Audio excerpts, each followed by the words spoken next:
आषाढ महिन्यातील शुक्ल पक्षात येणाऱ्या एकादशीला देवशयनी एकादशी असे म्हणतात. या एकादशीचे व्रत केल्यामुळे पुण्यफळ प्राप्ती मिळते. वारकरी या दिवशी पायी वारी करून पंढरपूरला जातात. विठ्ठलाच्या सानिध्यात जाण्यासाठी वारीमध्ये विठ्ठल नामाच्या गजरात रममाण होण्यासाठी शेतकरी वर्षभर वाट पाहत असतो.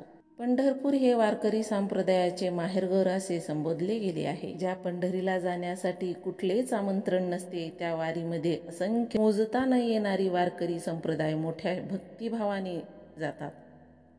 एकादशी दिवशी सर्वजण उपवास ठेवतात. हे व्रत करताना आपल्याकडून कोणत्या चुका तर होत नाहीत ना, याची काळजी घेणे आपल्याला खूप गरजेचे आहे. चला तर मग पाहू या व्रतात कोणत्या चुका करू नये. एकादशीच्या दिवशी विनाकारण कोणावरही रागात येऊ नये.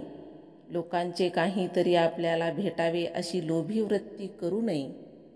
मोहापासून दूर राहावे. खोटे बोलू नये. एकदा जर खोटे बोलले तर ते खोटे लपवण्यासाठी 100 खोटे बोलावी लागतात.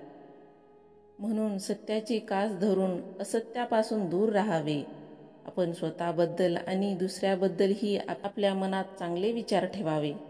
समाजात वावरताना आपले वर्तन व वचन स्पष्ट निस्वार्थ असावे.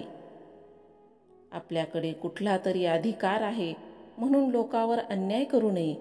पुरुषाने जरी उपवास नाही धरला तरीही या दिवशी मांसाहार करणे चुकीचे आहे.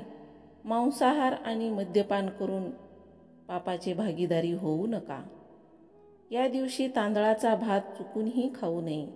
ज्याने एकादशीचे व्रत केले नाही त्यांनी भात खाण्याचे टाळावे.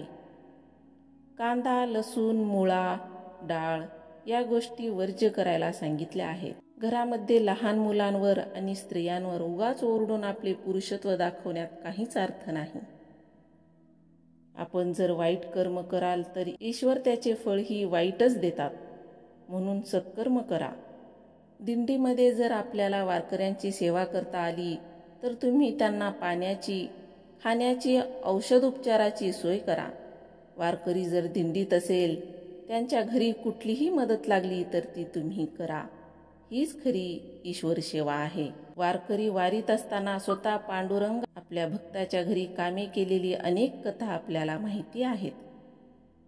तुम्हीही तुमच्या यथाशक्ती कोणतीही वारकरी सेवा करून विठ्ठलाला प्रसन्न करून घ्या.